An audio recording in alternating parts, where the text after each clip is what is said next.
Hello everyone, welcome again. My name is Arthur and today we are summarizing and giving thoughts on lesson number 12 in our quarterly entitled Urban Ministry in the End Times. The urban ministry in the end times should not be any different than the urban ministry of Jesus Christ 2,000 years ago. And let me explain. When Christ lived on this earth, he lived in a small town, Nazareth. He would travel, at least according to the Gospel of John, once a year for Passover to Jerusalem. In addition, he would travel to Jerusalem at other feasts as well. He would visit Jerusalem ever so often. The ministry that he provided in Jerusalem in a large city, if we can take this as a model, would be that of correction and that of pointing out the errors that have been committed and the crimes, therefore, that he would charge the Pharisees with. In some way, I see a very similar pattern with us today. As a Seventh-day Adventist community, we must be peculiar people. We stand for truth. We stand for what is right and righteous. We cannot stand, therefore, for confusion with the beast. We cannot stand with Babylon, because Babylon is falsehood. Babylon proclaims and teaches what is false. The kings of the nations, and the kings of the nations represent large cities, because this is where they rule, this is where they dominate. According to Revelation, they have all drunk of the wine of her fornication. What it means is they have partook of her doctrine, they have partook of her teaching, and they have actually condoned some of the philosophies and some of her own laws, which are contrary to the law of God. As peculiar people, we must maintain the truth. We must maintain the law of God Himself. We cannot divert from it to the left or to the right, as Joshua says. We must keep it, and we must keep it straight. The challenge that I believe that we face today is the fact that if we live in a large city, we can easily become influenced by the confusion of a large city.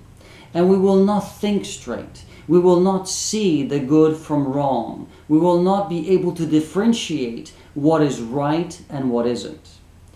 When we live in a smaller city, we do not have the distraction of a large city, and therefore our minds can be more focused on what is divine and holy. This is, I believe, what Christ has done. He would always withdraw by himself without a large community when he would spend time with God himself. When he spent time with the Father, he would do it in seclusion, without the interference of a larger crowd. Just like his life was. He lived in a smaller city, yet preached and taught and had ministry in Jerusalem. We must warn this dying world of the fact that it is dying. We must warn the world that Babylon has created confusion, and people do not know their the left hand from the right hand. We must preach this truth. We must witness Christ to them with His laws. We must witness of His saving grace. The world today is not aware, because the world today is wandering after the beast. Major cities, metropolitan areas, urban areas are a perfect example of the fact how we wander after the beast. We are seekers of our own pleasure.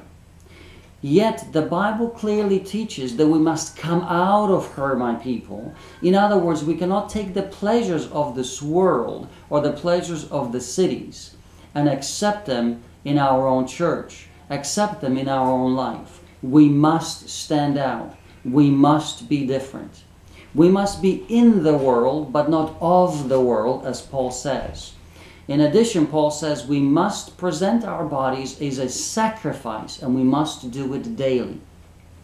And that is because every day we must die to self, to our own pleasures, and we must accept the mission of Christ.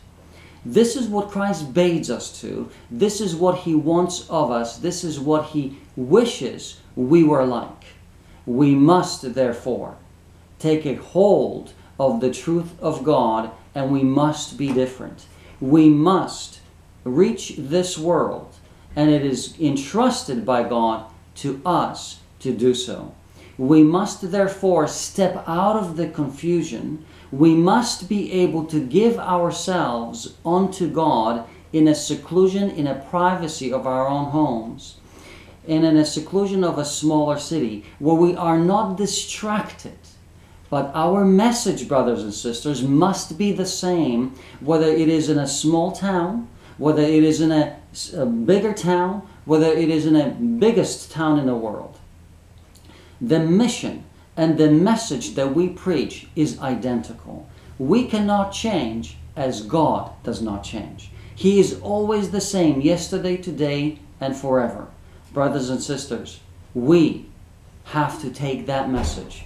God has given us a ministry beyond any other. He calls us His ambassadors. Therefore, we must represent Christ and Christ alone. And in this dying world, this world needs the truth. This world needs Christ. And if we do not produce Christ to them, if our words do not reflect the truth, brothers and sisters, it is better for us not to have been born, according to what Jesus says. Therefore, He says, let not many of you become teachers, because you will have a greater condemnation. In order for us to teach what is truth, we must first be built inside. We must have Christ live in our hearts. You can find Christ in a seclusion, in a privacy of your own home, because it is a personal relationship with Christ that you must develop first. If we are not strong in the base, in the fact that Christ lives in our heart and His home is within our heart, we have no business evangelizing anywhere, whether it's a big city or a small city. But in particular, a big city, where the distractions are so tremendous and it is so easy to lose sight of what is important. It is my prayer for you and for me, brothers and sisters, that we stand true with Christ, that we give ourselves daily to Him. We must pray and we must read His Scripture. We must understand His words. If we do not have this clear in our mind, brothers and sisters, we are not fighting with other people. We are fighting with principles and principalities of other world, of Satan himself, and we are not strong enough to fight with him. We must fight with Jesus Christ on our side. If Christ is not within our hearts, brothers and sisters, our ministry will fail. Whether it be in a big city or a small village, it makes no difference. We cannot do this by ourselves. Therefore, I invite you to spend time each day focusing on the cross of Christ, focusing on reading the Word, focusing on prayer, spending time with God, building your character before you go out to the world. It is a noble task. It is a powerful task to do. It is something that God bids us to do. Yet we must be ready. And you and I ought to pray for that readiness. It is my prayer for each of one of us. This is Arthur Kiziak for Luis Perez.